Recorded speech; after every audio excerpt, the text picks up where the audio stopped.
Hello and welcome to, I think, day 10 of my daily webinars to help you parent through this coronavirus pandemic.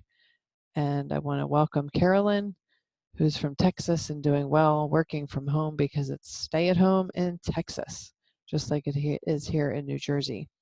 So Carolyn, how are you? I assume that you have kids at home also. If you do, what are their ages, and are they doing online schooling with their schools? Oh, your daughter's home from college. I guess she's doing online schooling. How is she finding that? Is she enjoying it? Is it easy? Like just in terms of the class part, I'm curious. I read an article written on Grown and Flown. I don't know if you are familiar with that, but it's a website and they have a Facebook page and you can sign up for their email list, and they send out articles on parenting teenagers and college students and stuff like that. And I really like their material for older parents of older kids. And um, the article that I shared yesterday, I believe, was about being gentle on your college kids who are returning home from school, and how they will probably have a range of emotions, and they were just getting a taste of their freedom, and now they're back home where they're, you know, have to contribute to cooking, cleaning, whatever they do at home, and how it's really challenging for them.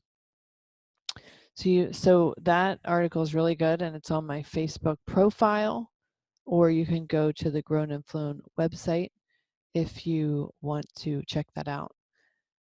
Oh, she graduates this year. Yes, my niece also graduates this year, and her graduation is in fact up in the air.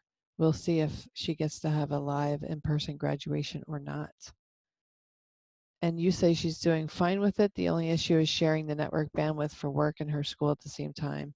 You schedule meetings around her classes. That's actually a really good idea. I don't know how in the world things are working as well as they are with bandwidth in my house, because we used to always have a problem with this when the kids were home for, you know, a school holiday or a snow day or summer break. My husband and I are both working from home right now. And when we've done that in the past, it's been challenging because like a Zoom webinar like this would be freezing and dumping me off and all kinds of stuff. But right now my son is on his online class. My daughter's doing her online stuff. I don't think my older son is working right now, but my niece has her stuff for college. My husband is in the other room on his computer doing his work. So we've been very fortunate with the internet during these 2 weeks. I don't even know how, but I'm really thankful about that. And you said they're discussing when graduation might be postponed to. Yes, I really hope these college seniors and high school seniors, like I said, my niece is a college senior, my son is a high school senior. My niece and my brother-in-law live with us, so we are a family of 7, all now officially on home restriction. um, my brother-in-law was the last one of us who was still leaving the house for work, and they finally just decided 2 days ago that his job is no longer considered essential, but he will be on call if he's needed. So all 7 of us are home and figuring it out. So we've been figuring out a combination of solo time, smaller groups doing things together, watching movies, playing games, bike rides, walks, um, all kinds of stuff. It's been actually pretty smooth. Um, I'd have to say. My son last night told me that he's the senior. He said he had a rough draft of his English paper due today, and he said, "Mom, I have zero motivation to do this." He had 1.5 of 5 pages finished. And so I sat there with him and I talked through it with him. What could we do? What could help you to feel motivated to get it done? And he said the other thing he's struggling with is he's been driving since last summer. He's 17, and he enjoys to meet up with his friends and go get some takeout. And his favorite place is Pancheros, and his friends all love it too. So they go to Pancheros, I would say maybe once a week, maybe more sometimes. So he's really feeling the pinch of eating home cooked food every day, not getting his fast food fix, obviously not seeing his friends, but he said, "Oh, I just want food that's not what we've been eating all the time here at home." And so I said, "Well, we can't really go out, so what could we do?" And then we came upon grilled cheese. He said, "If you could you make me some grilled cheese? That might give me some inspiration or some motivation to push through." And I said, "Absolutely." My husband is the grilled cheese maker in the house. Everybody likes his better because I cook them too fast, which means the bread gets brown and finished before the cheese melts. So that's because I have no patience for cooking grilled cheese. But anyway, my husband made him some grilled ham and cheese and some grilled cheese. And then I talked to him and I told him actually what Governor Cuomo from New York said yesterday on his press conference. And he said, "This is a defining moment in our generation. And this is essentially chiseling our children's character. This is hard for everyone. It's scary. It's uncertain times. But we do not build our character in easy times. We build our character in the tough times. So our kids' character is being formed and chiseled every day right now." And I told my son what Governor Cuomo had said, and he said, "He's right. We just got to push through." And I said, "Okay, so we'll make you well, I'll have Dad make you some grilled cheese and grilled ham and cheese, and then you just got to power through." And he actually, when I went to bed around, I guess, 12 o'clock last night, he was working on his computer in his bedroom. And he came to me and he said, "You know what? I'm going to go sit down at the kitchen table." He never does homework at the kitchen table. And I said, "Oh, why are you going to do that?" And he said, "Well, I'm getting a little bit tired and I'm afraid I'm going to fall asleep if I keep working in my bed." And I said, "I think it's a great idea to go to the kitchen table because it's going to be harder to fall asleep if you're sitting up at a chair and a table. And then you can just power through and get it done." And he said, "Yes, that's what I'm going to do." And he did it. I don't know what time. I told him to text me when if he finished before he went to bed, so I knew whether or not it was ready for turn in today. And actually, I just realized that I haven't seen him. Um, hold on, let me send him a message.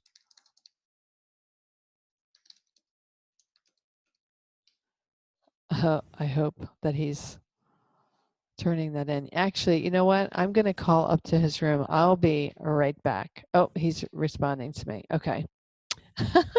This is parenting on the fly, right? Parenting while we're working.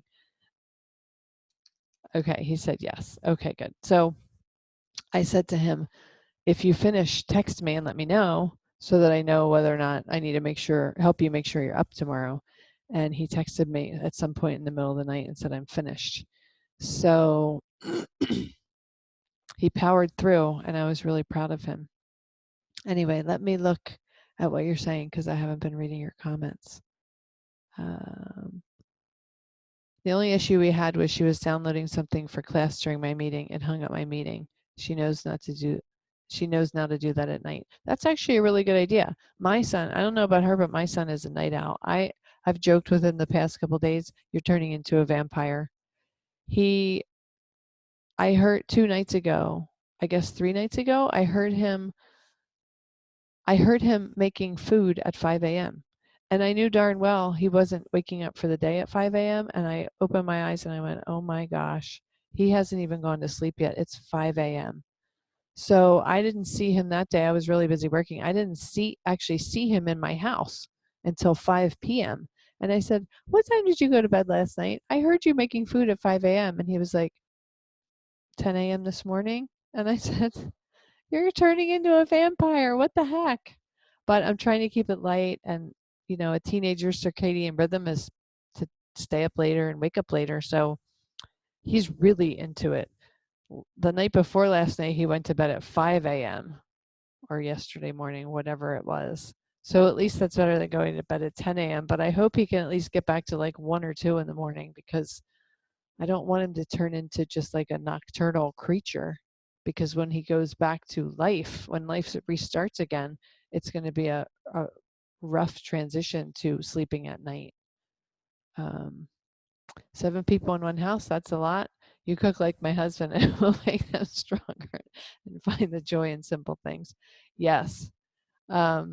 I can relate to your husband. If he cooks like me. I am terribly impatient, and I don't like to really spend a lot of time cooking, so I want it done as soon as possible, which means sometimes I burn things. But I like the taste of burnt food, so it doesn't matter to me, but everybody else in my house doesn't like it. And hopefully our kids will find the joy in the simple things during this challenging time. So my son said to me last night when I was talking to him, and he said, oh, I have zero motivation to get this paper done. And yay, he got it done. He said, I really need to go out tomorrow. Even if I just drive, I just need to go out. I want to get my car and drive around. And yeah, that's not really what we should be doing right now while we're on a stay-at-home order. But then I thought about it this morning when I woke up, and I said, oh my gosh, I have 2 errands that I can send him on that are actually legitimate and not that dangerous in terms of exposing himself or others. My mother-in-law wanted some of the ham that we cooked 2 nights ago, and I was supposed to give it to her yesterday and I forgot. And so she is 78 and she's self-isolated since 3 weeks ago, before things got really out of control, and she just did that to take the extra precautions. So she comes over here a couple days a week to my house, doesn't come in, and she brings her dog and we walk around the block just so that she has some human interaction, and she gets out. She goes outside every day at her house too, in her yard, but she comes over here a couple times a week just to take a walk, and then she gets right back in her car and goes home. But when she was here, I was supposed to give her the food yesterday. So I'm going to send my son today to drop the food off to her, because that's an essential activity, caring for an elderly relative. And she won't let him in. She'll just ask him to sit the food on the step, and then when he steps away, she'll open the door and get it. And my daughter, during this pandemic, my 15-year-old daughter, got hired as a lifeguard at the place where my son worked 2 years ago. So she needs working papers, and it's unfathomable to me why the school doesn't have the working papers available online, but they have them available in the vestibule of the school.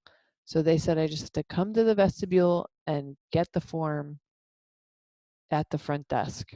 So I think I'm going to send him to do those 2 tasks, which are actually important tasks that need to be done. So it's a valid reason to send him out instead of just driving around to get some fresh air. But yeah, so he said he was going a little stir crazy. So, I'm trying to take it day by day here and try to help make sure everyone's needs are met to the best of my ability as a mom, as a wife, as a person, meeting my own needs too. I went out for a nice run yesterday with my dog. It was delightful, and I hope to do that again today. We set up an extra monitor at my daughter's desk. I have the same setup for work. Having 2 screens makes everything so much easier. An extra monitor. So what is the value in that? I'm curious about that. I'd love to hear how is that helpful? And I'm a good mom. Oh, thank you so much, Carolyn. I appreciate that. Your daughter's a night owl. You get up early, and sometimes she's still up when you get up. Okay, so I'm not the only one. I knew I wasn't the only one with a night owl kid, but I appreciate you sharing that with me. Classes are during the day, and she starts studying the afternoon, evening, and night. Yes. So can you tell me, Carolyn, what is the value of having those extra monitors? I'm just curious about that, because if that's something that could help us, I'd love to incorporate it if we can. I don't even know if we have an extra TV here. I guess that could count as an extra monitor. I don't know. So yeah, I'm actually glad that you joined today, Carolyn, because I came on thinking that I would be talking about teenagers. So I'm glad that I got a college mom here with me so we can chat about older kids. I think that younger parents have a more inborn social network because, well, prior to the pandemic, their kids were in play dates and play groups, and parents would sit together at practices and things like that. So they had natural contact with other parents of who were in the same life situation. But teenage parents are more isolated as far as I have found. So I like to try to talk about teenagers as often as I can, because I really think that parents need that support. So you said she used the TV at school for the monitor. The monitor helps you look at one thing and copy and paste and edit something. Then you don't have to switch back and forth. Wow, that's really smart. I love that idea. Thanks for sharing that with me. And it's good to know that we could do that with our TV. That's really good to know.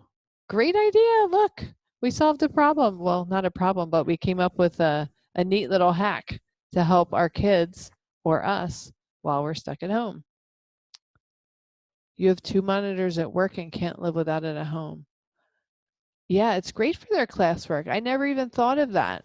I mean, I know on my laptop, I just make the 2 things I'm working on really tiny so that if I need to copy and paste from documents, but having 2 monitors would really make it much more convenient, easier to see, and then you could have the full image up. That's a really great idea. So we're figuring things out, and we're solving problems, and we're sharing hacks and techniques. I absolutely love it. So I really appreciate this time here today. Thanks, Carolyn, for joining me. And thanks for your tips. I really like them.